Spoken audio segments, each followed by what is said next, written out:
Welcome in to all of you who believe there is no such thing as an NFL offseason, and today we're talking the rookie tight ends, probably our last pod as far as post-draft about skill positions. We're just going to talk about the tight ends that were drafted. Not a whole lot that went on in days 1 and 2, mostly day 3. So this one's going to be a little bit shorter just because that's the nature of tight end, right?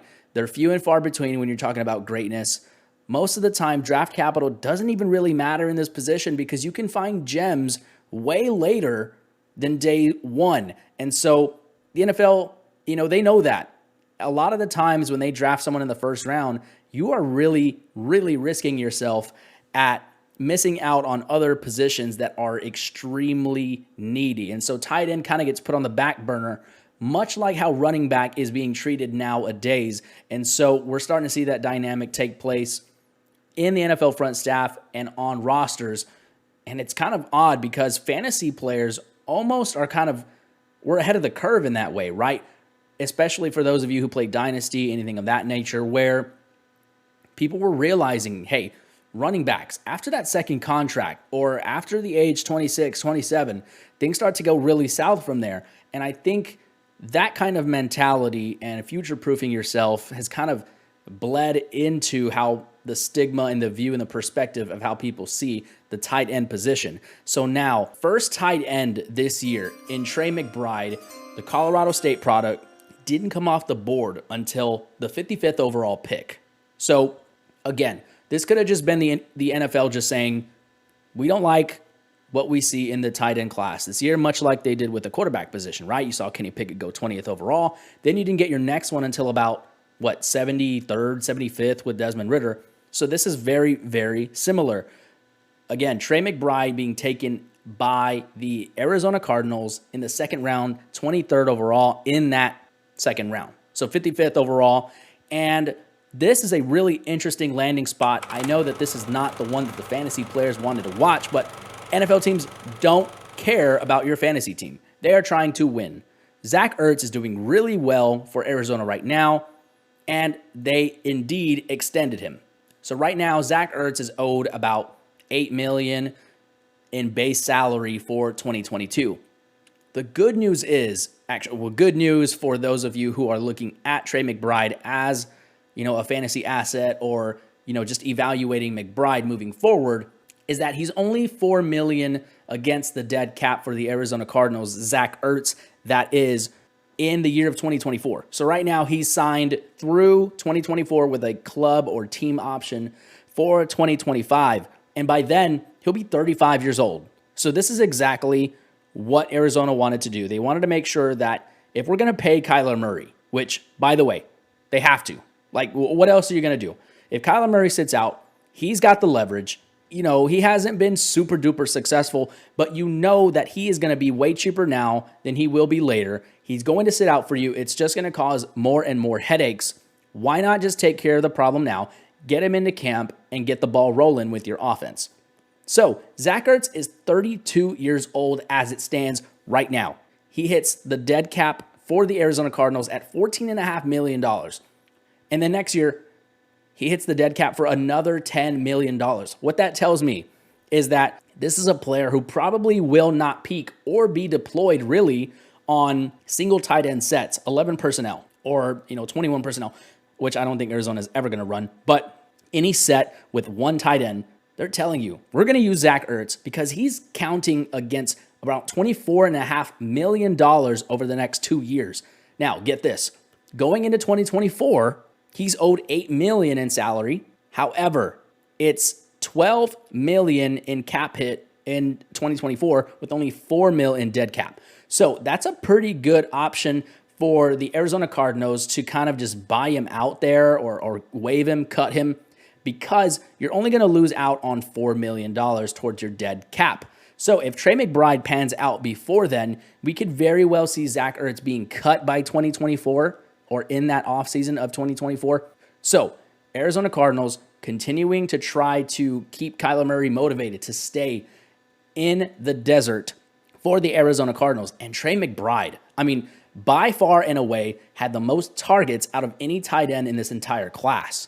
Let's look at it as it stands. 122 targets with 91 catches last year with Colorado State. He was the only tight end to surpass 1,000 yards, and he did it comfortably with 1,125 yards. And you get this, only one touchdown. That's how big of an impact that he made, even without scoring touchdowns. He's going to score more than one touchdown per season with the Arizona Cardinals as long as Kyler Murray is there. So Trey McBride demanded targets and was a huge portion of the target share in Colorado State. Now, he's not going to come in and make that immediate impact that we would love to see. And in fact, if you go back in history, tight ends for the most part, unless your name is Kyle Pitts and you're drafted as a top 10 tight end, they just don't get the amount of workload that's worth of a first-round rookie dynasty draft pick. It's just not worth it, ever.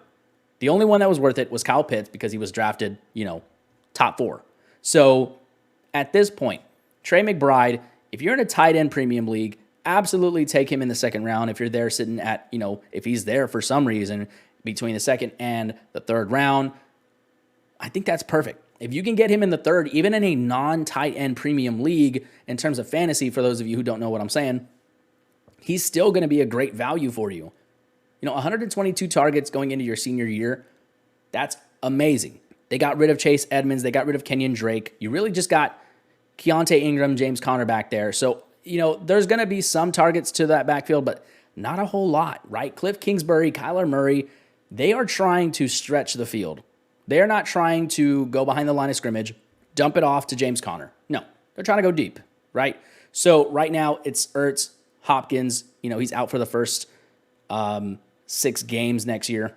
Marquise Brown is there. I mean, the proof is there in the actions of what the Arizona Cardinals are building for Kyler Murray. You don't bring in Marquise Brown to play the short game. You don't bring in Zach Ertz to not pass the ball. You don't draft Trey McBride, 1,000-yard tight end receiver, in the second round to not throw to him. I like Trey McBride.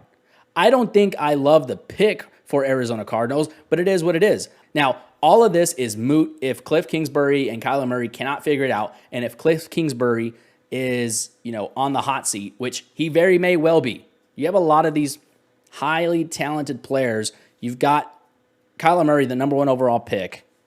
He's obviously talented. You need to get it done. You got to get to the playoffs. You're in the division with the Los Angeles Rams. You got to be able to at least give them a run for their money and then try for wild card. It's that simple, right? The defense is solid on the other side as well. I like Arizona and what they're building. I just don't know about, reaching for a tight end like this in the second round when you have very other obvious needs. And also for the record, the Cardinals targeted tight ends last year 107 times. Out of all of the major teams who drafted a tight end this year, meaning the Ravens, the Bucks, Broncos, Cowboys, Giants, Titans, Cardinals, Colts, and Jets, they were 7th out of those teams, 107 targets. Not a huge target share to their tight ends. And that tells you it's going to be Zach Ertz. It's just going to be him. When Zach Ertz is either gone or they cut him or trade him away, I think Trey McBride is the heir apparent as the tight end for the Cardinals. Will he be a franchise player? I don't know.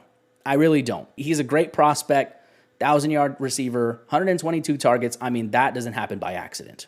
There's a reason why he was given so much work and so many targets. The defenses that he played against in Colorado State, it's just going to be a whole lot faster. So, it's all going to depend on what he does after the catch, because I have no doubt that he can get open against NFC West linebackers. Are you going to be able to be explosive after the reception? And then the second tight end to come off of the board was Virginia's very own Jelani Woods.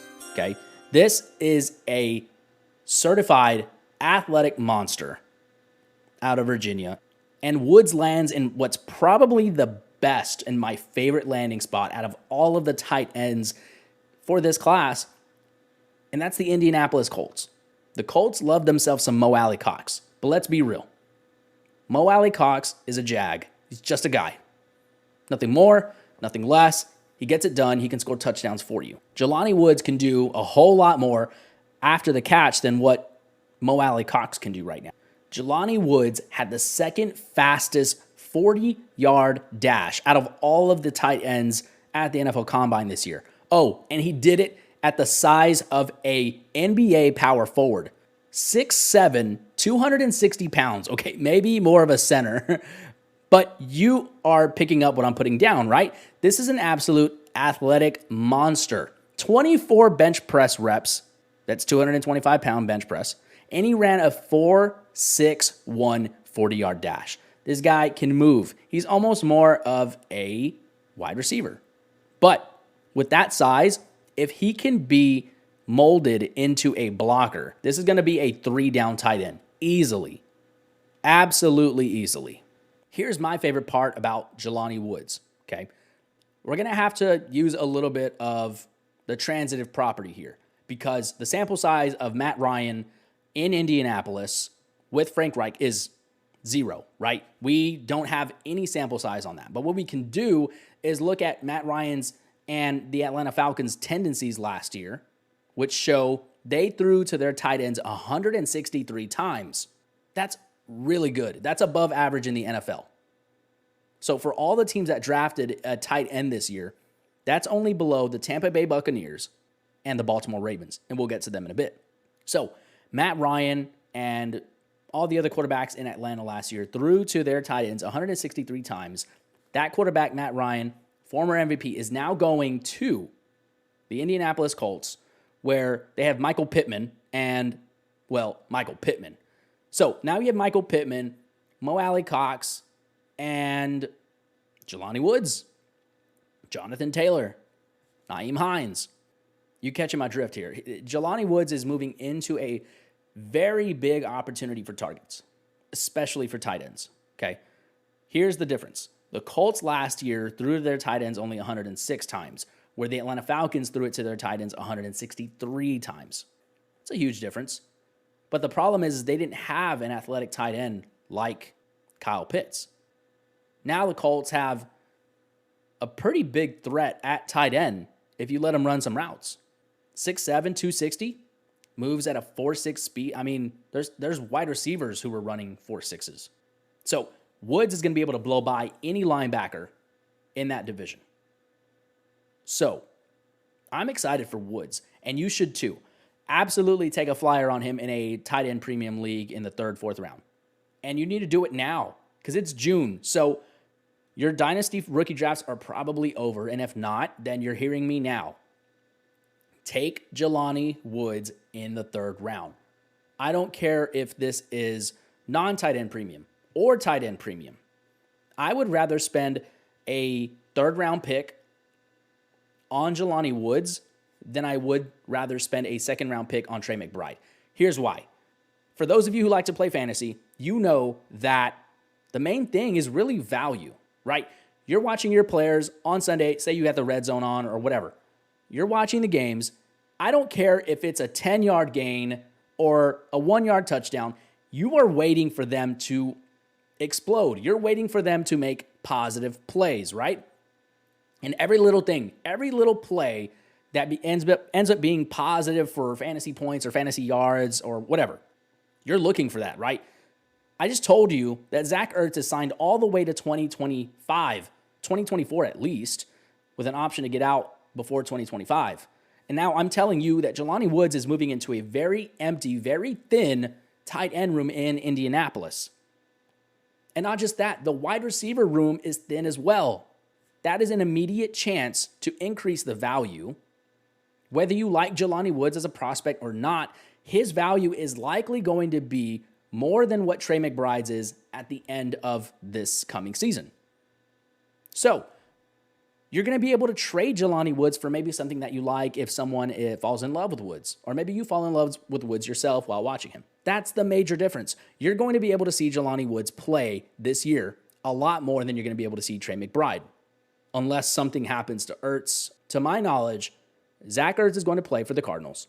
He's going to start in front of McBride every day of the week. He's only 32. There's no reason for them to rush McBride out there with Zach Ertz. So, Jelani Woods, the opportunity is there. The athleticism is there. It's all about what is he going to be able to do with that opportunity? There's no reason to believe that Matt Ryan's not going to be able to get him the ball with just Michael Pittman, Jonathan Taylor, and Nyheim Hines out there catching passes. And finally, there's two more tight ends who were taken on day 2, and that's Greg Dulcich and Jeremy Ruckert. Let's start with Dulcich first. And Greg Dulcich is interesting because it felt like most analysts, at least for the draft, not talking fantasy, but just draft analysts felt like Dulcich was the tight end 1 prospect going into this. And he wasn't drafted 1 and he wasn't drafted 2, but he was drafted 3rd. 3rd tight end out of UCLA going to the Denver Broncos. Now, the Broncos are in a very interesting position when it comes to tight end. They have the young Albert O, very productive when he did get the ball, but he didn't get it often. Now, Russell Wilson hasn't really had a top-tier tight end in a really long time. Like, the best 2 that he's had over probably the past 5 years was Jimmy Graham and Gerald Everett. That was Jimmy Graham at the very tail end of his career. So he's had very mid-tier, below-average tight ends. So we don't really know what he's going to plan to do with a highly touted, high-prospect tight end. It's a competition for sure. I don't think that this is something that Greg Dulcich comes into and immediately takes the Albert O off the top of the depth chart. Because in case you forgot, Noah Fant is no longer there. He was part of the Drew Lock and Russell Wilson trade. So Greg Dulcich has a really good chance to steal that starting position from Albert O. So it's just something to keep your eye on in camp. The opportunity is very obviously there, right? He will be fighting with a lot of other pass catchers, right? That wide receiver room in Denver is one of the most stuffed. Jerry Jeudy, I know he's got some off-field issues going on. I think he's going to be okay. He's going to play. So Jerry Jeudy, Tim Patrick, Cortland Sutton, KJ Hamler. That's a very solid 4 wide receiver set right there. They're going to be fighting to get on the field, those tight ends are. Then Javonte Williams, Melvin Gordon re-signed. Russell Wilson's got a lot of weapons. I like Wilson this year. But going back to Dulcich, you know, he felt like he was pretty balanced. Mostly a receiver, but he can block as well.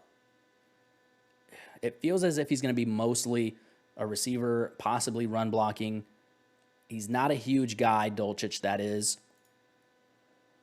But he also ran a 4.69 40. So somewhat athletic. 16 bench presses. 122 broad jump. That's pretty damn good. 10 feet 2 inches. A lot of skill positional players as running backs or wide receivers couldn't do that either. 6'4", 243 pounds. Early declare. Left as a redshirt junior. Now, here's the big thing. He didn't have nearly as much work as Trey McBride or Isaiah Likely or Jelani Woods did with only 65 targets. But the problem is that he was, well, not problem really, but he was extremely efficient. 17.3 yards per catch is no slouch. So a lot of this appears to be what he can do after the catch. Those defenses in the AFC West are starting to get pretty tough, but, you know, he doesn't have quite the easiest path like Jelani Woods does to get to opportunity. But Greg Dulcich was a solid prospect, not a great pass blocker at all. So this is going to be someone who's used mostly as a tight end underneath wide receiver or blocking on runs. This is a player that is most likely not being drafted if you're in a 3-round dynasty rookie draft. If you're in a tight end premium and he's on the waiver wire, sure, I don't see why you wouldn't pick him up. There's some, you know, wide receivers that probably are just sitting on your depth chart or on your roster that are just wasting space. Take advantage of your tight end premium if you've got it and go pick up Dulcich. And a lot of that has to mostly do with Russell Wilson finally getting, you know, I mean, we're still talking about a 3rd-round pick here, so it's not the highest pedigree. The best tight end that he's probably going to have since Jimmy Graham. And then the last tight end to be taken in day 2 was Jeremy Ruckert, the Ohio State Buckeye, and he takes his talents to the Big Apple with a very young building team who's trying to solidify their foundation with Zach Wilson, which is the way to go. You take Zach Wilson 2nd overall, you better give him the weapons that he needs to succeed. And then if he doesn't succeed, then you just reload plug in a new quarterback, I hope it works out. There's a lot of ways the Jets can go. They've gotten a lot of first-round draft capital out of some of the trades that they made, and it's worked out really, really well for them. Now, Zach Wilson has to execute. Jeremy Ruckert could be a part of that. Here is my issue with Jeremy Ruckert to the Jets. The Jets only had 79 targets to tight ends last year. Now, we don't know if it's a correlation, causation type. That's the issue, right? But I will say that Zach Wilson didn't have an affinity for a tight end at BYU. He was mostly chucking bombs to his wide receivers. The Jets were bottom 2 for targets to tight ends last year with 79. Only the Panthers had less with 78. But looking at these bottom 4 teams, bottom 5, I'd say bottom 4 really. These bottom 4 teams of targets to tight end is Saints at 84 targets, Bengals at 82 targets, Jets at 79, Panthers at 78. None of those teams have a solidified tight end that they really trust. The Saints had Juwan Johnson. He was very productive, very efficient rather. He was very efficient when he did get the ball. But they obviously don't trust him. 84 targets to all tight ends. That's not amazing. The Bengals, CJ Uzomah, that's not a whole lot of targets to their tight end. And why, right? Jamar Chase, Tyler Boyd, T. Higgins, why? Why would they even throw the ball to their tight end? So that makes sense. But now the Jets are even below the Bengals.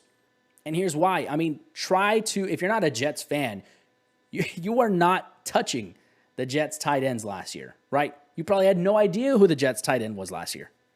I think it was supposed to be Chris Herndon, and then something ended up happening, injury. So now they have a whole new regime of tight ends in New York for Zach Wilson. They brought in Tyler Conklin from Minnesota. Then they drafted Jeremy Ruckert in the 3rd round. And they brought in CJ Uzomah from the Bengals as well. You have to ask yourself, do you think that the Jets are going to begin to throw over the middle a little bit more now that they have capable tight ends? Tyler Conklin was not bad when he got the ball last year. When he was targeted, he was very, very efficient. CJ Uzomah, mostly a blocker. I think they bring him in, honestly, Uzomah that is, as a 28-year-old mentor for Jeremy Ruckert and Tyler Conklin. Let them battle it out, and then whoever wins that is going to be the starter. So Jeremy Ruckert, he was a solid prospect coming in, very balanced. He can block, he can catch, but he has to beat out Tyler Conklin in order to even be considered for any value. And we just don't know that. This is not something that we can easily predict. I wish I had a crystal ball, but in this case, he's in a straight-up battle for that depth chart position. He's going to make the team, right? And then you're just seeing who Zach Wilson's going to feel more comfortable with. Is it going to be Tyler Conklin or is it going to be Jeremy Ruckert? That will be the question that hopefully we have answers to by the end of this season. Jeremy Ruckert did not participate at the NFL Combine. I believe he just did measurements at Pro Day. 6'6", 250-pound tight end. Didn't run. Again, selected in the 3rd round. Here's my issue. He played 14 games last year. 14. Okay? He only had 39 targets. 39. Now, let's give it some context, right? We have CJ Stroud, very much known as a gunslinger who can also run if he needed to, but 39 targets. Okay, let's try to get some more context. Jackson Smith-Njigba, Chris Olave, and Garrett Wilson. Those are all of them are NFL caliber wide receivers, okay? So, I think that matters. 39 targets mostly has to do with the quarterback position and also the wide receivers that he's competing for targets with. It's going to be hard to convince CJ Stroud to throw it to Jeremy Ruckert instead of Chris Olave, Garrett Wilson, and Jackson Smith-Njigba, right? So I can't fault Ruckert for that, but in his 3 years really as a starter, maybe 2 years, he only had 70 targets. Like, that's not convincing enough. Even though you're coming from Ohio State, it's not convincing enough to say we're going to easily pick Jeremy Ruckert over Tyler Conklin. Like, if I want a tight end right now from the Jets and I'm taking a flyer, I'm taking Conklin.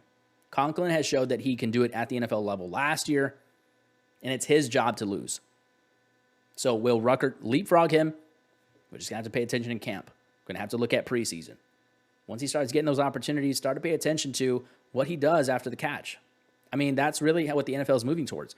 The NFL is moving toward the Kyle Pitts type, the Jelani Woods type, basically wide receivers at the tight end position to try to gain an advantage over the middle of the field where you have, 4.6 40 tight ends breaking away on linebackers who can't break 4.9 40 speed. It's trying to gain that advantage. Jelani Woods can give you that advantage. Kyle Pitts gives you that advantage. Trey McBride gives you that advantage. I don't think Jeremy Ruckert gives you the upper hand over the linebackers in the AFC East. That's all I have for you guys today. But I appreciate you listening in. The next stuff I got rolling out for you is going to be best ball. Let's talk about drafting strategies. Let's do a mock draft. I want to hear from you guys. Let me know what you plan on doing, and I will be more than happy to hop in and do a mock draft with you all. We can talk about rankings and then sleepers, of course, because that's where it's found. Value is what gives you money.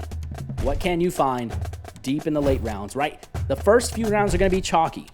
I mean, I'm not here to tell you to draft Jonathan Taylor, CMC at number 1 overall, right? You're flipping a coin there, but let's have you win your league because of what you found in rounds 4 to 15. Thanks for stopping into No Offseason, where football never ends and the tape never lies. And I'll catch you guys on the next one.